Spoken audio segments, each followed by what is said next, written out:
It seems remarkable that Euro 2024 hosts Germany are not automatic favorites to win a tournament they used to dominate, but instead head into the month-long event desperate to restore their position as the continent's heavyweights. In the 7 Euros from 1972 to 1996, Germany, or West Germany, made the final a remarkable 5 times, winning 3. But in the 6 since their triumph over the Czech Republic 28 years ago, they have made the final only once, losing to Spain in 2008. Last time out, they were easily beaten by England in the last 16 and, following 2 consecutive stunning World Cup first-round exits after winning the trophy in 2014, their reputation as the ultimate tournament team is becoming a distant memory. That decade of disappointment has left Julian Nagelsmann, who took over as coach from Hansi Flick last October, dealing with a fanbase torn between their former confidence and a stark realization that they no longer have a team everyone else fears.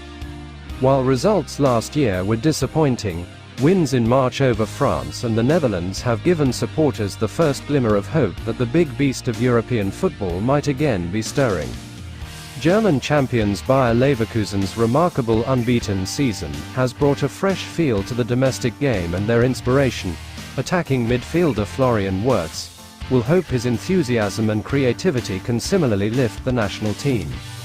Scoring goals, however, remains the greatest challenge, with Niklas Füllkrug likely to carry that responsibility. As Germany's star has faded, England's has risen, and they travel with a real belief that they can finally win a second major trophy after their 1966 World Cup triumph. Although they have traveled on a wave of hype many times before, this time the confidence, and their position as bookmakers' favorites, look justified. It is true that they are likely to have to clear the considerable hurdle of France at the semi-final stage, but the current crop of players, many of whom featured in those teams' classic World Cup quarterfinal in Qatar, have no fear. In Harry Kane, Jude Bellingham, Phil Foden and Declan Rice, they have 4 of the continent's standout players this season, though their injury-hit defense looks vulnerable. That creative talent, though, allied to the experience of reaching the World Cup semis in 2018 and the Euro 2020 final, which they lost to Italy on penalties, all under the steady, if conservative, hand of Gareth Southgate, makes the current crop a team with expectation rather than hope of going all the way. France do not quite look the force they were at the World Cup 2 years ago when they lost to Argentina in the final shootout. They have been struggling with injuries and some key players' poor form, forcing coach Didier Deschamps to reshuffle his defense and possibly trigger some midfield changes.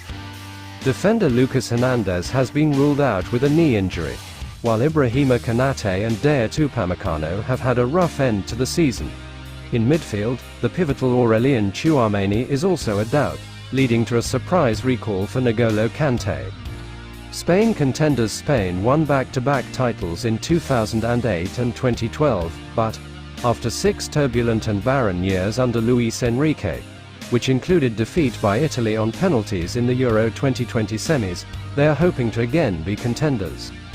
They are prospering under the calm guidance of manager Luis de la Fuente, who knows most of his squad inside out, having worked with them through the various age group setups.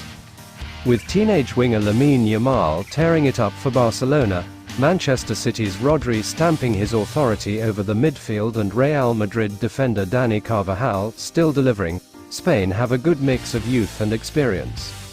They will arrive in Germany hoping to tune out the noise after months of controversy surrounding the country's scandal-ridden soccer federation, though they have a tough group with World Cup semi-finalists Croatia and European champions Italy. Belgium's golden generation have long lost their luster, and, though they are still ranked 3rd in the world, they have a terrible record at the European Championship. Since losing the 1980 final, they have failed to qualify 6 times, went out in the group stage twice, and managed only the quarter-finals of the last 2 Euros with a star-studded squad.